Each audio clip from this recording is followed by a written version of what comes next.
Hello friends, welcome back to my YouTube channel medico Abhishek. तो पहले जो अपन स्टडी कर रहे थे वो कर रहे थे ई कोलाई। ई कोलाई में अपन ने स्टडी कर रहे थे अपन कि ई कोलाई का जो क्लिनिकल केस जो अपना आता है उसके अपन क्या कर रहे थे, स्टडी कर रहे थे। अब इस टाइम पे जो डायरिया जो ई कोलाई है उसके 6 पैथोटाइप होते हैं। उसमें से क्या है, जो एंटेरोपैथोजेनिक जो ई कोलाई है आपकी, और उसके अलावा जो एंटेरो हिमेरोजिक जो ई कोलाई है, इन दोनों पे क्या आ जाता है आपका शॉर्ट नोट्स आता है। तो इनकी अपन क्या कर रहे हैं, मेनली स्टडी करेंगे। और बाकी पे जो क्या आता है आपके जो नॉर्मल जो है फिल इन द ब्लैंक्स और एमसीक्यू आ जाता है, तो उनकी भी अपन बात करेंगे।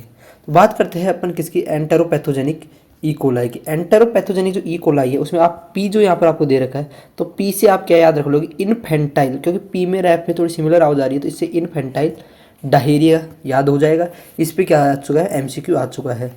और स्पोरेडिक डायरिया इन एडल्ट्स करता है। नॉन टॉक्सिजेनिक, क्योंकि यहाँ पर कहीं भी अपन को टॉक्सिन लिखा हुआ नहीं दिख रहा है एंटेरोपैथोजेनिक में, तो नॉन टॉक्सिजेनिक हो जाएगा। ना इन्वेसिव लिखा हुआ मिल रहा तो नॉन इन्वेसिव हो जाएगा।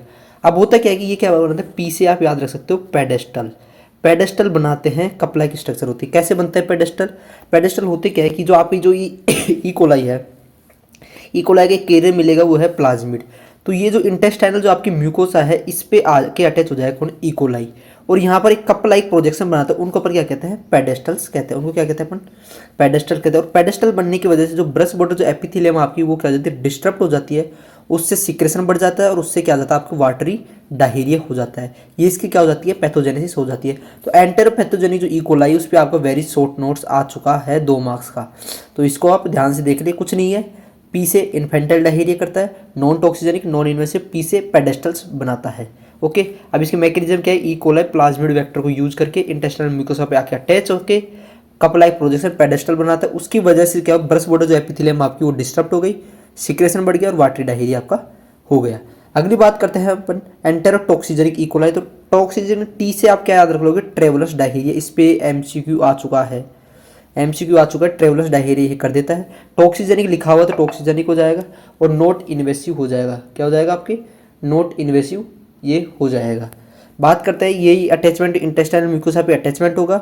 जो इसको मीडिएट कौन करता है, इसको फिम्ब्रियल प्रोटीन मीडिएट करता है, सीएफए कोलोनाइजेशन फैक्टर एंटीजन। इसको याद रखने की जरूरत नहीं है। एंटेरोटॉक्सिजेनिक ई कोलाई जो टॉक्सिन प्रोड्यूस करता है वो हीट लेबाइल टॉक्सिन होता है और हीट स्टेबल टॉक्सिन होता है। हीट जो लेबाइल है, मतलब हीट के लिए जो लेबाइल टॉक्सिन है वो सीएएमपी को बढ़ाता है और हीट स्टेबल सीजीएमपी को आपके बढ़ाता है। इसमें केवल आपको ये याद रखना है कि एंटेरोटॉक्सिजेनिक ई कोलाई ट्रेवलस डायरिया करता है। एंटेरो इन्वेसिव कोलाई ये क्लोजली रिलेटेड है, किससे, सीजेला वेरिएंट से रिलेटेड है। इसके अंदर इनवेसिव से वेसिव से याद रख लोगे आप वीएमए। इसके अंदर जो मीडिएटेड होता है वो होता है वायरुलेंस मार्कर एंटीजन वीएमए। डिटेक्शन होता है इसका एलाइजा से और हेला सेल इन्वेशन ऐसे। ये इसका इंटेरो इन्वेसिव एल जो ई कोलाई उसमें आपको याद रखना है VMA. Okay, entero invasive E coli होगी। अब इसके बाद में आता है अपना एंटेरो हीमोरेजिक ई कोलाई। इस पर आपको 5 मार्क्स का क्वेश्चन आ जाता है। ओके, तो एंटेरो हीमोरेजिक जो ई कोलाई है आपकी वो इंडस्ट्रियल जो कंट्रीज है वहाँ पाई जाती है। इसका सीरो टाइप ये EHE से 0157H7 मोस्ट कॉमन है, इसको याद रख लेना। बाकी ये ट्रांसमिट किससे होता है, ये कॉन्टामिनेटेड फूड से होता है। अंडर कुकड जो ग्राउंड बीफ होती है, जो मतलब कि कम पकी हुई जो ग्राउंड बीफ है, उसकी वजह से जो होता है वो एंटेरो हीमोरेजिक ई कोलाई का कॉन्टामिनेशन होता है। इनफैक्ट जो डोज है उसकी वेरी लो होती है आपकी। पैथोजेनेसिस में बात तो आप ये इंट्रो में लिख दोगे, उसके बाद पैथोजेनेसिस लिखोगे, उसमें क्या आता है कि एक टॉक्सिन सीक्रेट करता है जिसका नाम है वेरोसाइटोटॉक्सिन और सीगाटॉक्सिन। ये जो सीगाटॉक्सिन है ये सीजेला का भी टॉक्सिन होता है, उससे क्या करता है, रिजेम्बलेंस शो करता है। और सीगाटॉक्सिन के 2 टाइप होता है, सीगाटॉक्सिन 1 सीगाटॉक्सिन 2। इसके मैकेनिज्म क्या है कि ये 60S जो राइबोसोम है अपना उसको इनहिबिट कर दिया, तो उसके हो गया प्रोटीन सिंथेसिस आपका कम हो जाएगी। इसकी क्या हो जाती है, पैथोजेनेसिस हो जाती है। तो इसको याद रखना, ये पूछते हैं। ओके, इसके बाद में आप क्या लिख दो, clinical manifestation. Clinical manifestation haemorrhagic colitis करता है जिसमें ब्लडी डायरिया हो जाएगा, एब्डोमिनल पेन, फीकल ल्यूकोस, पर इसमें फीवर नहीं होगा, तो नो फीवर का याद रखना। हीमोरेजिक यूरेमिक सिंड्रोम होता है, उसमें thrombocytopenia, renal failure, encephalopathy, no fever, यहाँ भी फीवर नहीं होगा। डायग्नोसिस जो इसका अपन करेंगे वो स्पेशल कल्चर मीडिया कर देंगे, उसका नाम है सोर्बिटोल मैकऑन की अगार। इसका याद रखना क्योंकि ये सोर्बिटोल को फर्मेंट नहीं करता, जबकि इकोलाई अपना जो है लैक्टोज को फर्मेंट कर देता था और रेनबर्गर। तो जो सोर्बिटोल मैकऑन की अगार है इसके ऊपर क्या आता है, आपका एमसीक्यू आ जाता है। टॉक्सिन का डिटेक्शन करने के लिए अपन वेरो सेल लाइन्स जो गोल्ड स्टैंडर्ड मेथड है उसका यूज करेंगे।